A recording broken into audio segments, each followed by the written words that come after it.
Je me tourne à présent vers le docteur Grissoubé. Aujourd'hui, comment le Bénin peut se repositionner sur l'échiquier continental des institutions sous-régionales et africaines?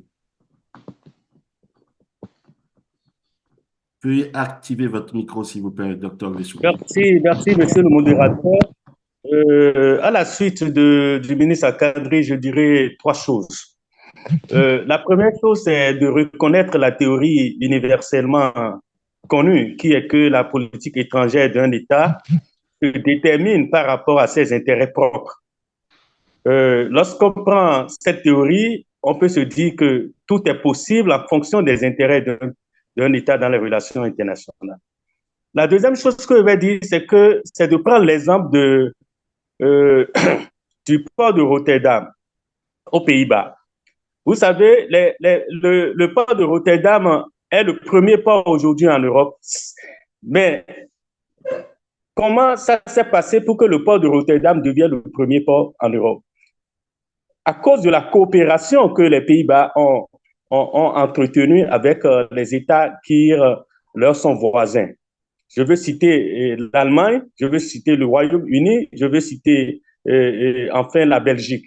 Ces trois pays sont les gros clients du port de Rotterdam pour que le port de Rotterdam devienne le premier port de l'Europe aujourd'hui.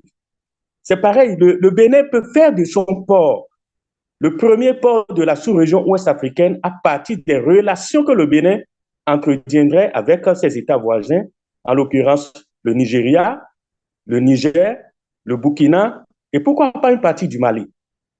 Mais ce n'est pas en affichant une position de va-t-en-guerre contre les États, parce qu'il faut aussi reconnaître le principe de non-ingérence dans les États et dans les affaires des États, et même si on appartient à une communauté.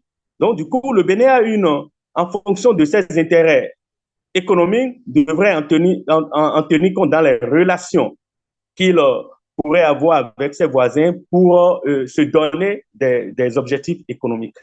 Troisième chose que je vais dire, c'est toujours un autre exemple, qui est celui de l'Allemagne. L'Allemagne, aujourd'hui, est le géant économique de l'Europe parce que l'Allemagne, à un moment donné, s'est ravisée dans sa position de va-t-en-guerre, de sorte que l'Allemagne s'est très peu préoccupée des questions de hard power. Que ce soit au Kosovo en 1998, l'Allemagne a affiché une position timide en matière d'intervention militaire. C'est pareil aussi en Afghanistan en 2001, où l'Allemagne a affiché une position timide en matière d'intervention militaire. En 2003, l'Allemagne a refusé d'intervenir, par exemple, dans la guerre de l'Irak. En 2001, en 2011, l'Allemagne a refusé d'intervenir dans la guerre de la Libye parce que l'Allemagne s'est positionnée pour devenir le géant économique de l'Europe. Et je pense que par rapport à ces objectifs, le Bénin aurait pu aussi réviser sa position, même si la CEDEAO avait demandé de fermer les frontières, même si la CEDEAO avait pris des mesures coercitives contre le régime putschiste du Niger, le Bénin aurait pu se comporter aussi comme le Togo l'a fait pour capter des intérêts économiques. Donc, lorsque je mets ces trois choses ensemble, je pourrais dire que notre pays a beaucoup plus d'avantages à coopérer avec ces États, quelle que soit la posture dans laquelle ces États se trouveraient, pour pouvoir avoir capté des intérêts pour son développement, pour sa croissance économique. Et la dernière chose que je dirais, c'est l'exemple du Nigeria. Le Nigeria, depuis un moment, depuis le gouvernement de Buhari, a adopté une position diplomatique inclusive. Le Nigeria a mis en place un forum avec le Niger. C'est vrai, on parle des mesures coercitives contre le Niger, mais jusqu'à aujourd'hui, le Nigeria continue d'entretenir un bon rapport avec un forum conjoint qu'il a mis en place. Un forum conjoint de plaidoyer permanent entre le Niger et le Nigeria pour les affaires diplomatiques, pour préserver les intérêts diplomatiques des deux pays, pour préserver l'intégration des peuples des deux pays. Le Nigeria l'a fait aussi avec le Tchad. Il a mis en place le même forum. Le Nigeria est en train de le faire avec le Bénin aujourd'hui et le processus est en cours. Ça veut dire que le Nigeria tient compte de ses intérêts en privilégiant les rapports qu'il pourrait entretenir avec ses États voisins. Le Bénin devait voir plus loin pour entretenir les mêmes rapports avec ses voisins, surtout qu'il en a beaucoup plus besoin que le Nigeria aujourd'hui.